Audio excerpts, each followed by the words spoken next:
Grassroots marketing. It's the key phrase in a lot of industries, but especially the burgeoning farmers market industry.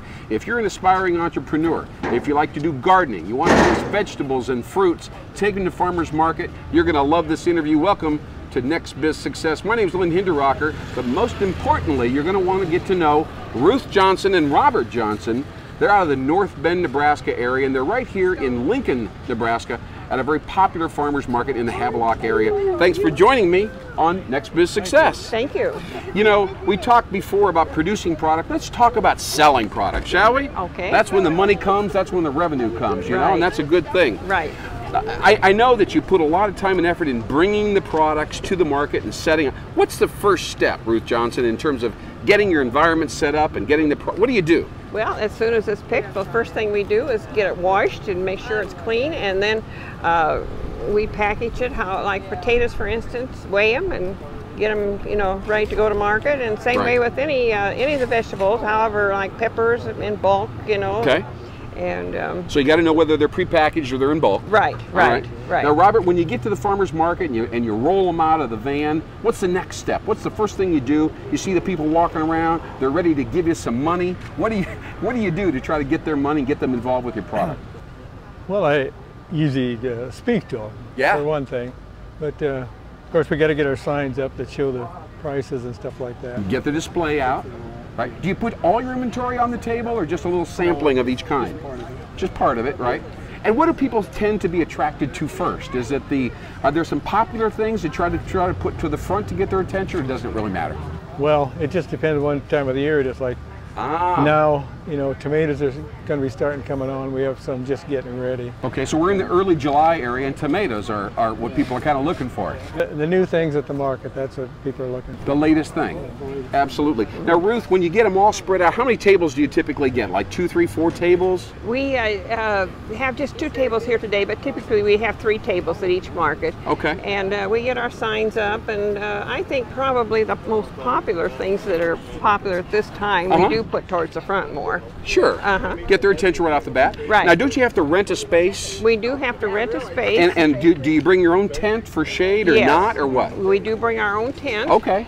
And we rent our space by the season. All right. So we can always be parked in the same place. Now, so you found that sweet spot. You want to be in that area. Yes. Where people know where you were before. Right. If you don't, people don't know where you're at from week to week. Right. Now, Robert, you said you lay your product out and you have your signage. Do you change your prices, or do you where do you come up with the prices that you want to charge for each of these products? I usually let her look at that, but a lot of times, you know, compare what stores are getting, or maybe what other people in the market. Sure. You know. And then you come down, do you go above them? I mean, you got a premium product, you go lower or higher than the grocery store prices, Ruth? I usually don't go higher. I try to keep a fair price, you know, and then you go by what the other vendors are asking also. Kind of look around. Yeah, you look around and speak with some of your other vendors. Now, do you tend to see that these markets attract, Robert, they attract the thrifty types, or do they attract the luxury, kind of more the wealthy people that want special food? Or who's the customer for this? That's kind of hard to answer. You don't know. You don't ask them how much money they make?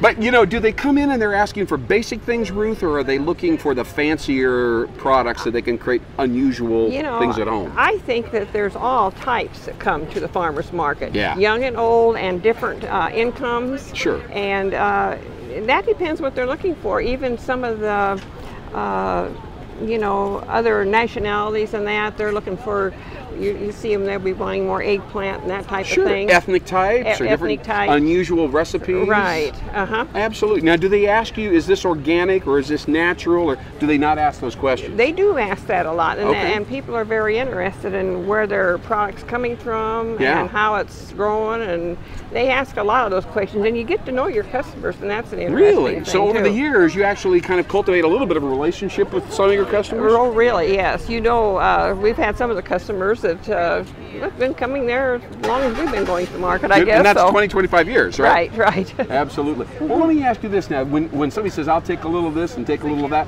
do you bag it up and then carry it to them, or just do you give them a special bag? What do you do, Robert? Then we got thank you bags, you know, the plastic bags we use. And does it have a beautiful Johnson Farm logo on it or not? I wish it did. I wish it did. We'll work on that, yeah. But you do bag it for them.